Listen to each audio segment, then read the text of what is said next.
So Arizona presented reporters with election exercises. It's interesting.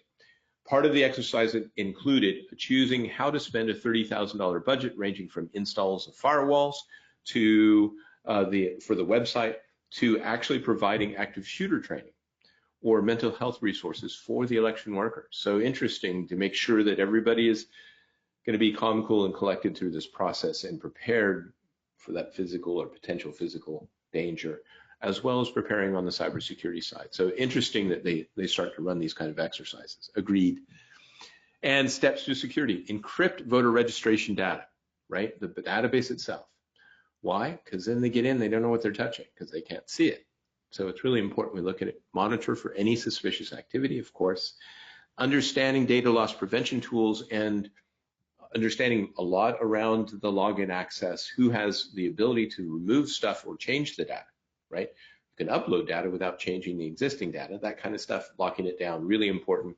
And really understanding when somebody's logging in, the intrusion detection, absolutely part, because this is what really helps catch the APT groups especially. And they want that remote access, right? They want to get in there. And so really understanding how to do it and not waiting, because that's what they're going to do. They're going to attack us the day of, if they can, at the last moment, so they can do it. You've seen this slide before. We talk about having a plan, communicating plan, and please test the plan, right? This is major as we start getting into what are we going to do if? Well, we can include insider threat, we can include AI, we can include other methodologies, and we talk about it and then communicate it, show everybody where it is, print it out, right? Why? Because that might be the day that computer's down. And then taking it out, dusting it off, and doing some what ifs, test it, or hire a company to do some tabletops. COOP, continuity of operations planning. This is something that can be part of that plan, or it can be a separate plan. It can be closely related, right? We need to know what to do when things go bad. And that's really what this is. Most of us have it. It's not often written down as well as it should be, or updated as often as it should be. We want to make sure you're aware of that. Include the election teams and the different vendors that they utilize to make sure they're incorporated. They know what to do when things go south, right? What do we do? Well, this is what we're going to do in this event, the event of X, so that we can really plan for those events and really do it.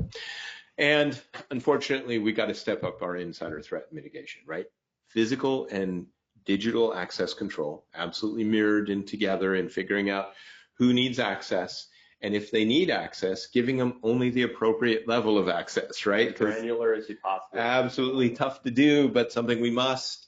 And then making sure we're locking the doors or turning off the USB ports. The physical control is also important. And then what we do is we monitor for an understanding of what's happening. Really using those tools, whether it's us or somebody else, and whatever possible, in it, really architecting it to be properly zero trust from the beginning, right? Everybody must use X. We all must use multi-factor. Those kind of things pervasively across the organization. Best ways to defend ahead of time, right?